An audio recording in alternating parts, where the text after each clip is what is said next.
America అధ్యక్షుడు Donald Trump కు FIFA శాంతి బహుమతి ప్రకటించింది. 2026లో జరగనున్న ఫిఫా ఫుట్బాల్ ప్రపంచ కప్ పోటీలకు సంబంధించి వాషింగ్టన్ డీసీలో కెనడీ సెంటర్లో డ్రా కార్యక్రమం నిర్వహించారు. ఈ సందర్భంగా ప్రపంచ కప్ ట్రోఫీని ఆవిష్కరించారు. ఈ కార్యక్రమానికి ప్రెసిడెంట్ ట్రంప్ అటెండ్ అయ్యారు. ట్రంప్కు తొలి ఫిఫా శాంతి బహుమతిని ప్రకటిస్తున్నట్లు ఫిఫా అధ్యక్షుడు గియానీ ఇన్ఫాంటినో చెప్పారు. దీంతో ఈ శాంతి బహుమతి కాస్త రాజకీయ రంగు పులుముకుంది. విమర్శలు వెల్లువెత్తుతున్నాయి.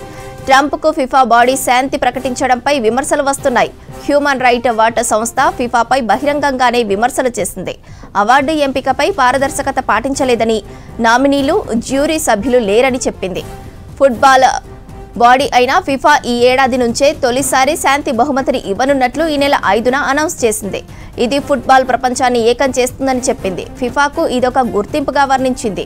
ప్రపంచవ్యాప్తంగా శాంతి స్థాపన కోసం తీవ్రంగా శ్రమించే వారికి, తన చర్యలతో ప్రపంచాన్ని ఏకం చేసే వారికి ఈ బహుమతిని అందజేయనున్నట్లు ఫిఫా ప్రకటించింది. అంతేకాకుండా ఈ బహుమతి ఫిఫా గౌరవాన్ని మాత్రమే పెంచదని, 500 కోట్ల మంది ఫుట్బాల్ అభిమానుల తరపున అందజేసేదిగా గియానీ అభివర్ణించారు.